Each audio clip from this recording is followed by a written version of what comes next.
गोर्खा प्रजातान्त्रिक युवा मोर्चा सदवन समष्टि युवा शक्तिको आयोजनामा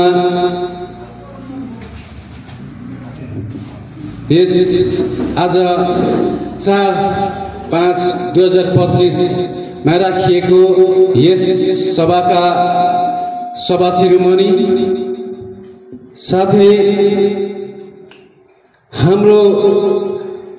यस सभाको निम्तोलाई स्वीकारेर हामी माझमा आफ्नो उपस्थिति दिनुहुने दार्जिलिङ महकुमाका अध्यक्ष हाम्रो प्यारो दाइ कान्तमणि थुलुङज्यू लगायत भारतीय गोर्खा प्रजातान्त्रिक युवा शक्तिका अध्यक्ष साथै सदवन समष्टिका अध्यक्ष श्रद्धेय दाइ अमृत योजनज्यू लगायत भर्खरै मात्र हाम्रो यस युवा शक्तिका निमन्त्रणालाई स्वीकार गरेर आउनुभएका पुल बिजनबारी खण्ड विकासका सभापति चेयरम्यान श्रीमती दीक्षण बमजनज्यू लगायत आजको यस सभामा आउनुभएका सम्पूर्ण हाम्रा यस मञ्चमा पाल्नुभएका साथी भाइहरू साथै दाजुहरू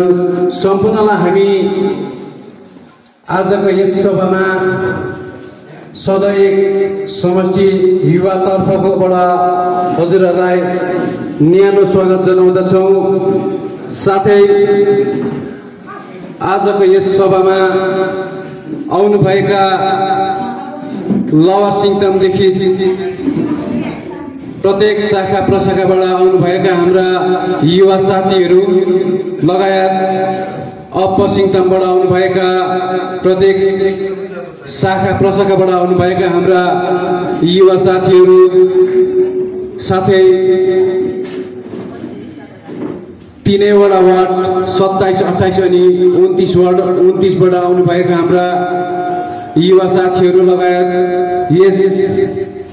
भेगका ह्याप्पी भ्याली 2वटा शाखाबाट आउनुभएका हाम्रा युवा साथीहरूलाई आजको हामी यस सदर एक समष्टिमा युवा शक्तिको अझै युवा शक्तिलाई कसरी अघि बढाउनु पर्ने र युवा शक्तिलाई अझै कसरी दरिलो बनाउनु पर्ने भन्ने उद्देश्यमा राखिएका यस सभामा आउनुभएका सम्पूर्ण युवा साथीहरूलाई हामी सधैँ एक समष्टि युवा तर्फकोबाट हजुरहरूलाई न्यानो स्वागत जनाउँदै तपाईहरू आजको यस सांगठनिक सभामा आफ्नो बहुमूल्य समयलाई उपस्थिति दिनु भएर हजुरहरूले सदर एक समष्टिमा अब युवा शक्तिलाई कसरी अघि बढाउनु पर्ने साथै हाम्रो यो सदवन समष्टिलाई 1 नम्बर समष्टि कसरी बनाउनु पर्ने भन्ने उद्देश्य लिएर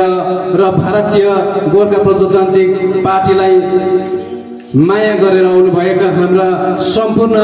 युवा साथीहरूलाई हामी आजको यस सभामा न्यानो स्वागत जनाउँदछौँ र भनिन्छ कुनै पनि राजनीतिक पार्टीमा युवा शक्तिको भूमिका अहम रहन्छ र त्यसैले गर्दाखेरि अब हामी सदवन समष्टिलाई युवाहरूले कसरी अगाडि बढाउनु पर्ने र साँच्चै नै हामी युवाहरूले अब यो पार्टीमा रहेर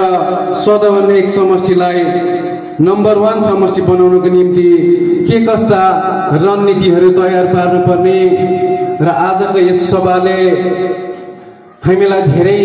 ऊर्जा साथै जोस मिल्नेछ भन्ने हामी आशा राख्दछौँ र भारतीय गोर्खा प्रजातान्त्रिक युवा शक्तिका अध्यक्ष नै हाम्रो समष्टिको अध्यक्ष हुनुहुन्छ र उहाँको हातलाई हामीले कसरी दरिलो बनाउनु पर्ने र उहाँको पछाडिपट्टि हामी सदर एक समष्टिका युवाहरू कसरी एउटा चट्टान जस्तो भएर उहाँको साथमा खडा हुनुपर्ने भन्ने उद्देश्य लिएर राखिएको आजको यस सभामा तपाईहरू आफ्नो बहुमूल्य समयलाई पन्छाएर र आफ्नो बहुमूल्य कामहरूलाई पन्छाएर आजको यस सभामा तपाईहरूले आफ्नो उपस्थिति दिनुभएको छ र तपाईहरूलाई हामी सधैँ एक समष्टि युवाहरूको तर्फबाट धेरै धेरै धन्यवाद दिँदै आजको यस सभामा मेरो सानो यो स्वागतभन्दा भाषण यही समाप्त गर्दछु। जय गोर्खा, जय बिजिपिएम, जय अनित जोगी।